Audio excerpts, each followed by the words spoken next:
L'être humain est un mystère. Toute sa vie, c'est un parcours dans lequel sa créativité est mélangée avec les courses des autres êtres et courants d'énergie du cosmos. L'être humain est vraiment un lien entre les mondes, entre les dimensions. À chaque moment, la lumière se déverse du soleil physique et du soleil et des étoiles spirituelles. Et cette lumière peut être accueillie par nous. Le chemin spirituel, c'est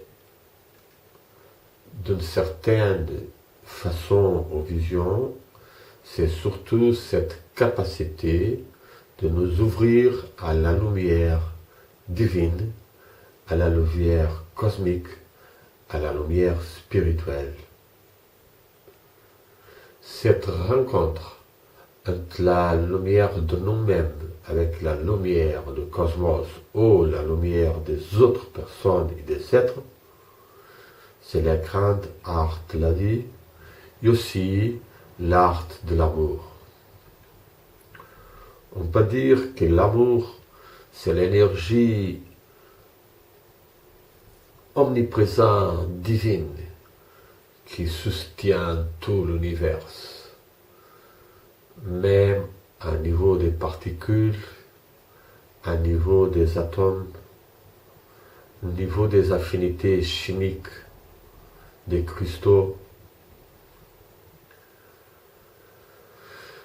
Dans la tradition sensuelle et sexuelle des animaux et des êtres humains, en tout ça, il y a l'énergie d'amour, l'énergie qui essaie de faire que la lumière grandisse et que la substance intime de la lumière, qui est l'amour et qui est la béatitude ou le plaisir, soit éprouvé, vécu, rayonné dans le cosmos.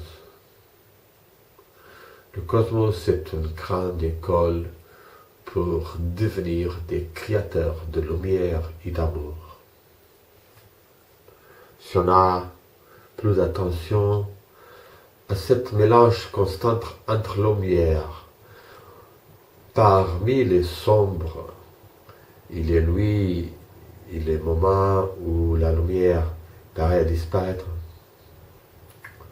on viendra à découvrir de plus en plus les merveilles de ces contrastes entre la sombre et la lumière, et comme nous sommes aussi envahis par ces états,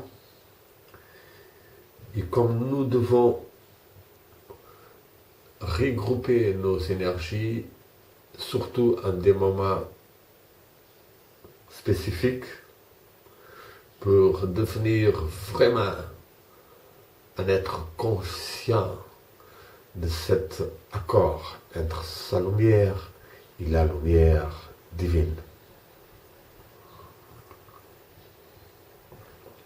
Normalement, c'est dans la méditation, mais ça peut être aussi dans des moments de relax, de contemplation, de beauté, de grande sensibilité ou d'amour, qu'on arrive à perdre son mental dispersif et avoir sa conscience capable de voir intérieurement cette union mystique entre la lumière divine et notre propre lumière. Ça se passe au cœur de nous-mêmes, mais on peut le voir dans l'œil spirituel. Parce que c'est dans l'œil spirituel que rayonne l'étoile de l'esprit, la lumière divine, la lumière de nous-mêmes. C'est là qu'on peut participer et nager dans cet univers si créatif et si amoureux qui a émané la divinité dans son vouloir de partager l'individualité de lui-même qui est devenu les dieux ou l'être primordial à partir de lequel sont émanées les scintillas, les petites étoiles de chaque esprit qui, dans tout le cosmos, participe à cette merveille orchestrale, musicale, qui a été ressentie par quelques maîtres plus dotés de clairaudience, comme la musique des sphères. C'est alors à nous-mêmes de développer plus nos sens spirituels à partir d'une vie juste et dans laquelle nous faisons un développement des vertus, des capacités de vaincre l'égoïsme plus lié au corps séparatiste et nous relier à l'esprit qui est un avec les autres esprits dans le grand champ unitaire ou unifié d'énergie, information, conscience dans lequel toutes nous sommes et que la science moderne commence à avoir des aperçus et on voit des êtres comme Robert Schantek, Thomas Schaffer et autres qui, à partir de la biologie ou de la physique quantique,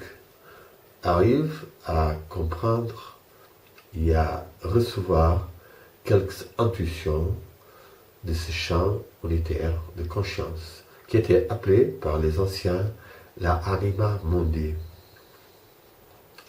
Le grand travail en ce XXe siècle, c'est avoir de plus en plus des êtres qui arrivent à se connecter avec ce champ unitaire et à recevoir l'inspiration pour son quotidien et aussi pour les grandes découvertes qui devront être encore faites sur l'esprit humain, son âme, son esprit comme étoile lumineuse, comme le noyau de l'être vraiment, et les chakras, les corps astrales, tous ces moyens d'articulation, de relais entre les mondes et les corps subtils qu'on a. C'est naturel aussi qu'on a plus de conscience dans les rêves, car beaucoup de fois, ils peuvent être vraiment des expériences passées dans ce champ unitaire de conscience.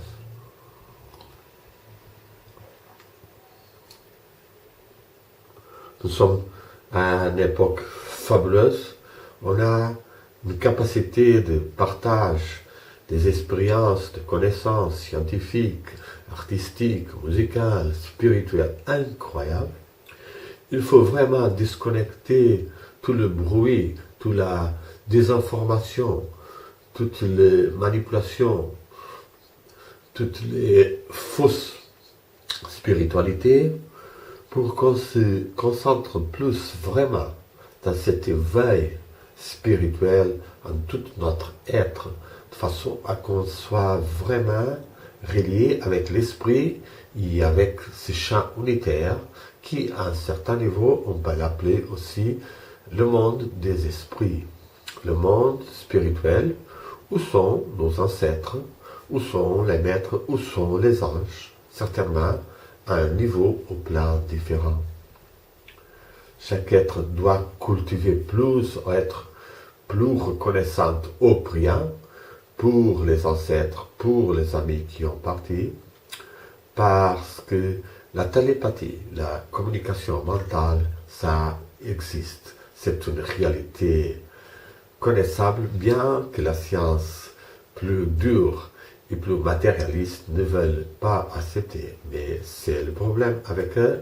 On doit nous-mêmes travailler avec ça, surtout si on a des relations avec des personnes plus intimes qui sont aussi ouvertes à cette spiritualité, à cet partage et éveil de nos capacités psychiques et spirituelles, car on doit les travailler non dans un but égoïste, égotiste, commercial, mais surtout pour aider le monde, l'évolution d'humanité, l'éveil des personnes. Et c'est ce travail créatif incroyable qui est de plus en plus un réseau formidable. Le Facebook, les autres groupes sociaux, toutes les formes de communication, de partage sont vraiment des façons un peu superficielles, certainement, mais qui peuvent permettre des rencontres, des êtres, des échanges d'idées, la création de forces animiques qui vont faire augmenter la rencontre de la lumière humaine et la lumière divine. Et alors, le déversement de plus d'amour, de compassion, de solidarité, de créativité, de joie dans la vie. C'est ça, la grande bataille. Nous sommes tous invités dans les crises qui ont été créées par l'égoïsme de certains politiciens, certains financiers, par certains groupes économiques, oligarchiques. Il faut faire attention à ça, ne pas se laisser manipuler ni sombrer dans la dépression, dans la négative, et lutter pour maintenir un état lucide qui reconnaît où est-ce qu'il est le bien et le mal relatifs, ce qui cause souffrance les autres, ce qui est impérialisme, ce qui est exploration, et ce qui c'est vraiment la partage religieuse, spirituelle, humanitaire, des ressources, de la culture, de l'âme. J'espère que cette première petite improvisation du chemin spirituel dans ces années qu'on a commencé 2017 soit accueillie par quelques amies françaises que j'ai connues dans les derniers jours, surtout à partir de l'éveil quantique, et qui m'ont fait parler pour la première fois, pas en portugais ou en anglais, mais un petit peu en français. Une langue incroyable, une culture avec des maîtres aussi extraordinaires. On peut se rappeler de Lefebvre d'Étaples, de Charles de Beauvel, de Boudet, Guillaume Boudet, et ça je parle au XVIe siècle, ou des autres, Maurice Sèvres aussi, un maître important de la passage de la Renaissance. Et après, au XIXe, au XVIIIe siècle, aussi des grands êtres. Et on peut parler seulement, par exemple, de Balzac ou de Gérard Neval. Mais laissons la littérature créatrice dans son rayonnement éternel et essayons de travailler plus dans l'expérience intérieure, de créer plus le temple à nous-mêmes, faire comme que le Graal, le Saint Graal de notre cœur puisse devenir lumineux et faire descendre sur nous les bénédictions des anges, des maîtres, de la divinité. puisse cette compagnie des êtres, cette satsanga, se développer et fortifier de l'amour et de la lumière divine. Ah,